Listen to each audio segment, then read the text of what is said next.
It's now Friday, the 6th of March, so it was exactly 1 week ago that the US launched its attack on Iran. But in reality, this attack was a long time coming. This was part of a long term plan, which is obvious when you look at what has happened in Iran, even just in the past 6 months to 1 year. There were quite a few things that needed to be put in place, that needed to occur to necessitate a war, or to put it another way, to justify the US launching this airstrike. In order for a war or a war campaign to be successful, you wouldn't be trying to launch an attack on another country when that country is at its strongest. You would be planning your attack for a moment when that country is at its weakest, because that ensures you with the highest chance of success, the highest chance of a victory. So defeating that country, but also ensuring that the war itself does not last longer than it needs to. Every country has a limit on its funding, has a limit on its ammunitions, on its weapon supply, what it is able to expend in order to win a war. That is also the reason why a country would usually never wage war against another country, simply because you cannot factor in what that war might end up costing you and what you stand to gain from declaring war on another country. That is also difficult to determine unless you have a guarantee that you will win. So the US would not have attacked Iran without a few guarantees. One of the guarantees would have been that they would have known for sure the coordinates of the supreme leader, so the Ayatollah who was taken out in the first airstrike. That had to be sure. That had to be a sure thing. And I suspect that they had waited until they knew for sure where he would be, that he would be taken out, that his colleagues or his other leaders would be taken out at the same time. Because an attack like that doesn't work if you have a tentative strike and then everyone under the command of the supreme leader is on high alert and they know, and they have time to retaliate or to protect themselves or to flee, to escape. So it would not have worked unless they were able to make sure that they knew exactly where he would be, but also where his second in command would be, or those who are charged with protecting him, that they would all be taken out at the same time. A lot of work had been put into crippling and weakening Iran, but also into creating conditions in the country that would justify intervention or would justify the US launching an attack on Iran. So the growing tension, which led to mass protests across the country and then also mass killings, so that when the government or the regime began killing protesters, that got international attention, and that became the point of no return for Iran. But that situation did not come out of nowhere. That situation was more or less artificially manufactured by the US. So the pressure had been building and building since June, long before June, but particularly because of the Operation Midnight Hammer, which took out the nuclear facilities and also resulted in a brief war or a brief heated conflict between Iran and Israel, where there were missiles that were exchanged, but Iran ultimately swallowed it. So attacks were launched on their weapons sites, which would have been a demoralizing blow to the regime because the regime was relying on these weapons, or at least the threat of weapons, to be able to defiantly oppose the sanctions and the pressure that were being placed on the regime by other nation states, so by the US and by Israel, but also Europe and beyond. So essentially, the Western states had all already agreed that they would not trade with Iran, that they would essentially cripple their global trade, their trading abilities, knowing that their economy would obviously decline and then crash. So inflation was already catastrophically high in Iran because of the reduced trade, the reduced investment. So assets were frozen.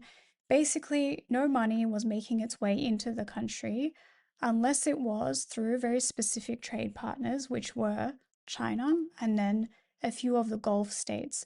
So one of Iran's main exports is oil, obviously, is oil, which the US knows that is a highly valuable asset or resource. But because the US was imposing these sanctions on Iran, it could not access this resource. It could not buy this resource from Iran because of the sanctions that were being imposed on Iran. So Iran was very specifically hit by sanctions on their oil and gas exports, but also on their financial systems. So their ability to trade with other countries using the US dollar, using the international banking system to allow these transactions to occur, which really is what a nation relies on to be able to provide its people with electricity, with water, with food coming in, with goods. To be able to do that, it needs international trading partners and it also needs a reliable banking system or monetary system.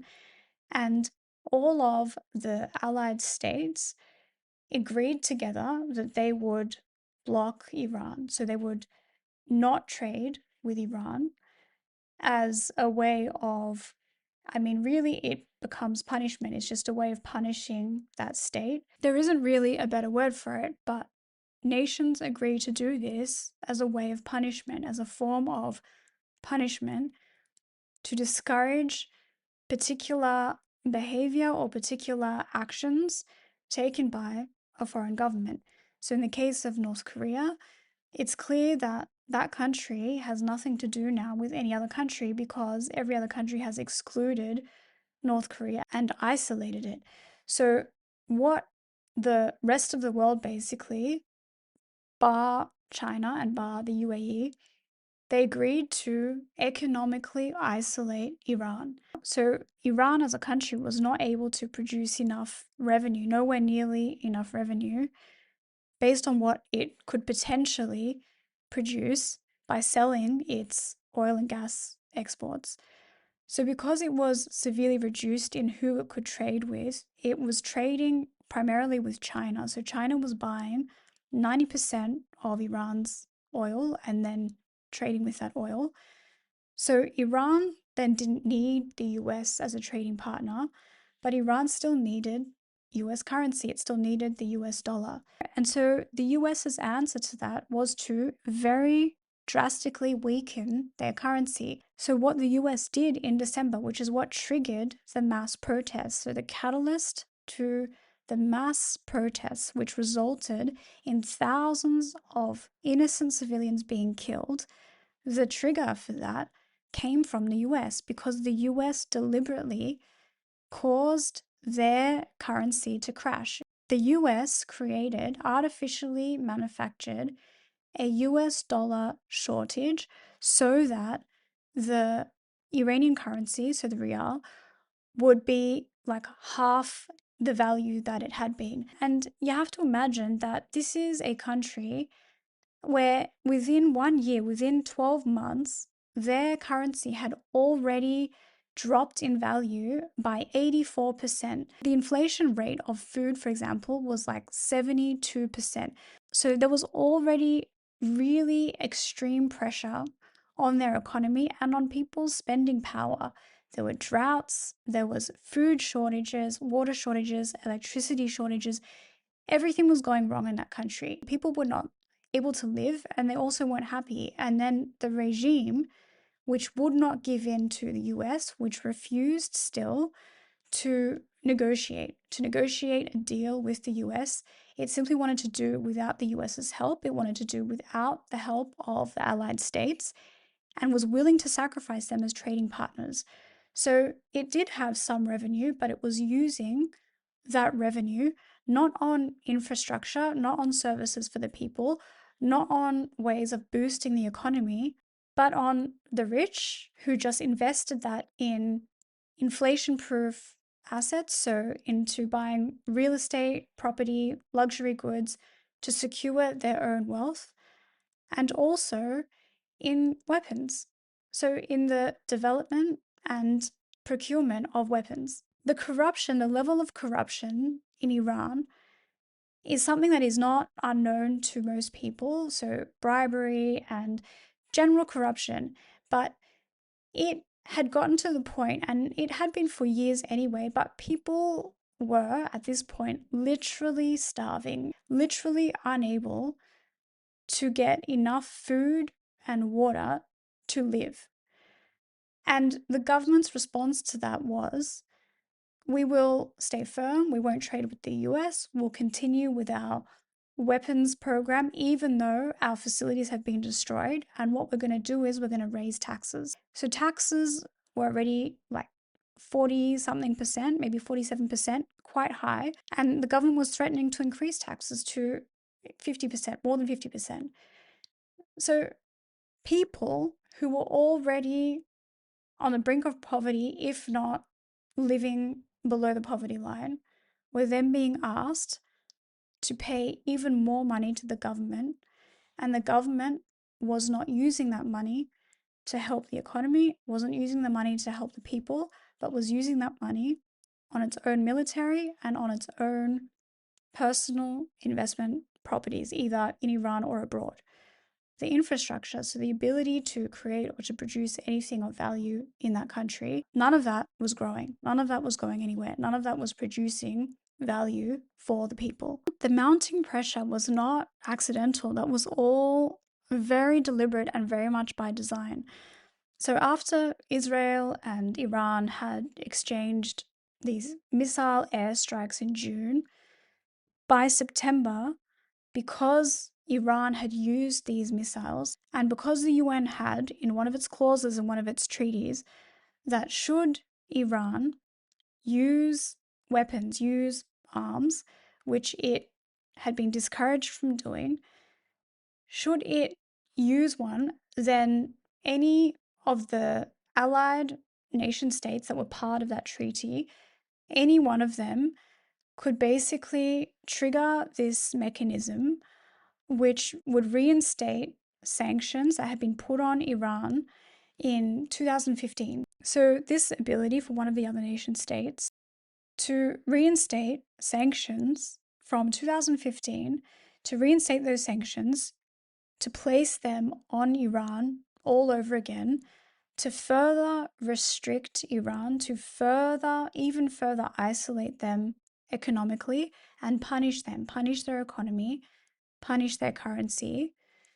This was obviously an escalation which came out of nowhere. It came out of nowhere because Iran had not posed, not visibly anyway, any more threat than what it had already been. The country was just declining, the economy was declining, people are getting weaker and weaker and even more disempowered. So the ability for that country to really start a war or engage in prolonged warfare, to really do anything at that point, was very slim. It really was unlikely that Iran was going to suddenly start a war, which is pretty obvious by the fact that in June, it only lasted 12 days. So it was a 12-day war. I mean, Iran literally could not keep up any longer than that, and probably didn't want to either, because it would have been a wasted effort, considering that Israel is obviously the stronger military power. Israel had the US on its side, and Iran was being further and further marginalized in terms of the ideology that Iran had always said connected itself to other Islamic states. So, in all of the other Western countries, including in Australia, this like anti Islam sentiment was only growing and growing, which meant that the idea that any country that could have been considered a threat to one of the Western states, so a threat to the UK or to Australia or to the US or to Israel, any one of those states that could have been connected to Iran, meaning that if Iran had been funding any terrorist effort or armed group or terror attack in one of its proxy states, that would have been enough probably to attack Iran. So in September, these sanctions were put back on Iran. So Iran's currency was plummeting. Inflation is through the roof. People are struggling to survive. And the regime's response to this, as it always is, as it always must be, is to become more restrictive, more punitive. So to really come down hard on people and threaten people, because with an oppressive regime, requires compliance. It requires 100% compliance 100% of the time, which is why a country like Iran has such a high arrest rate. So they arrest people, they imprison them, they torture them, they execute them. And it is a disproportionate number of people who are detained, who are held in prisons, who are being tortured, or who end up being executed by the government because they are considered to be enemies of the state or a threat to peace, because they cannot allow anyone to question the authority of the regime. That is the mandate of the regime. So in September, when these sanctions were put back on Iran, the government became even more threatening. In December, the US government triggered a deliberate shortage of US dollars in Iran for the purpose of crashing their economy. The US government deliberately manufactured a shortage of US dollars so that their currency, the Iranian currency, would collapse. So, to crash their economy, to halve the value of their already basically crippled currency, they created this shortage and it had the intended effect. So, people couldn't buy things. What little money people had was now half its value. And what people did then in response was turn to the streets, go to the streets and protest. And what marked those protests was that people were anti regime. They were protesting against the regime, they were protesting against the government because they blamed the government for the weakening of their currency, which led to its eventual crash. So, because they blamed the regime for what had happened to their currency, for their inability to buy essential items, and because the regime did not appear to have any solution, their solution was to raise taxes. So, because of that, people were protesting, mass protesting against the regime, which provoked the regime and the regime's army. So the regime has two armies. One is a national army and one is a special guards, which is a military unit, guards basically, which protect the regime. So the regime has its own military. It has two arms. Both of them are part of the executive arm. So the supreme leader, the Ayatollah, has central command basically of both those military units. But one of those units is to protect the regime. So the regime's response was to punish anyone who was protesting, who spoke out against the regime. And they punished people by arresting them, by torturing them, and by killing them. And thousands of people were killed, thousands of them. Thousands of innocent civilians were killed, which the regime admitted to. So there were mass killings that took place. But what the regime did this time was it cut the internet. It cut internet for the whole country so that there was an internet or a media blackout and a communications blackout in the country so that the people of Iran could not communicate with each other and could not communicate outwardly, so could not tell anyone else what was happening in their country. This is not only a human rights violation, it is also a very blatant show of power. It is a show of power, strength, and cruelty from the government, from the regime to its people, and also to other governments. Because without the internet, without communication, without media, there would have been no way of helping the citizens of Iran. There would have been no way to assist them to come to the rescue. And there also would have been no way for them to help themselves or help each other. So, the ultimate power move is when someone who believes they have absolute power exercises that absolute power.